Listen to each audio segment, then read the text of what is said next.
se llegó a la desviación? Lo que más caracteriza el hecho de Ezquioga, tal como se presenta en la historia, es la desviación. El padre, el jesuita Roche Gironella, decía que todas las apariciones en principio son buenas y luego se desvían. Y esto él lo decía porque su madre había venido de Cataluña a Ezquioga y luego la iglesia dijo que eran apariciones falsas. La desviación comenzó por los intereses. En principio fue una aparición muy sencilla que continuó igual con los dos primeros videntes, Antonia y Andrés, orando por las intenciones que la Virgen Santísima tenía en su mente al realizarse aquella aparición. Luego creció el número de videntes y entonces surgió un fenómeno un poco especial, el interés, primeramente el interés religioso o el interés de la Iglesia. Se quería que Ezquioga se acomodase al molde de Lourdes, es decir, con milagros. Ezquioga iba a ser otra cosa. Entonces nació por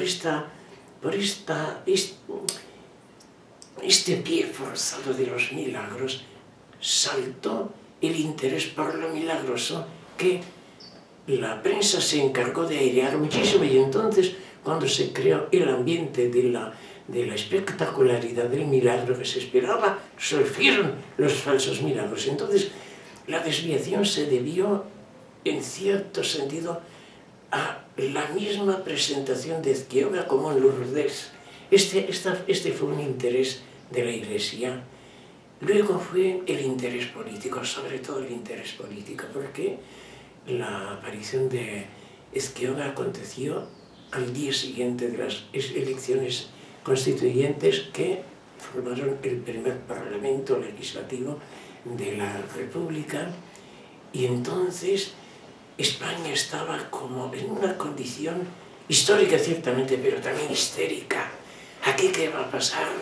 ¿Por qué Dios permite un gobierno tan anticlerical? Entonces el interés político, que la Virgen diga lo que cada grupo político quiere. Y claro, entonces intervinieron personas de un interés político muy caracterizado, y entonces dirigieron las apariciones en una determinada línea. Es curioso que la primera vez que se dijo en España hay que derrocar la República fue en Ezquioga. O sea, interés religioso. Luego había también unos intereses personales. Cuando la Iglesia condenó Ezquioga, y sin embargo parece que seguía Ezquioga, este hecho fue tomado como modelo para varias personalidades que tenían conflicto con la Iglesia institucional. Estaban en conflicto con la Iglesia y creían tener razón, como Ezquioga había caído en conflicto con la Iglesia y seguían las apariciones. Entonces, estas personas con conflictividad personal fueron también parte interesada para que se desviara la aparición fundante. ¿Sí? Sí. Son un cuarto por las 6. No, su hora. Son un cuarto por las 6. 7 minutos, ¿no? 5 minutos. ¿Una más? Sí, ¿Ya? bueno. ¿Qué fue lo que condenó la Iglesia? La Iglesia procedió en una manera muy singular.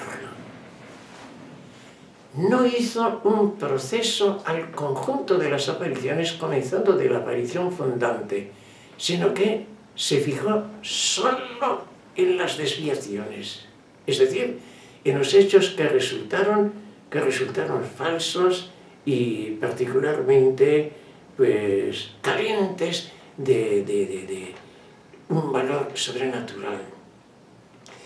Esto se dio en gran parte al hecho de que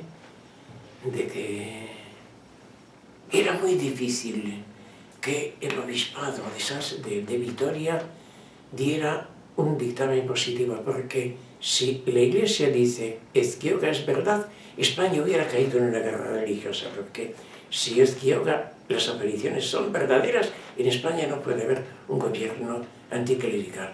Entonces, a toda costa se quiso evitar el enfrentamiento con el gobierno socialista. Entonces, pues fue un proceso en el cual no se estudió el conjunto de la aparición desde la aparición fundante, sino que se concentró en las desviaciones y así terminó en condenación.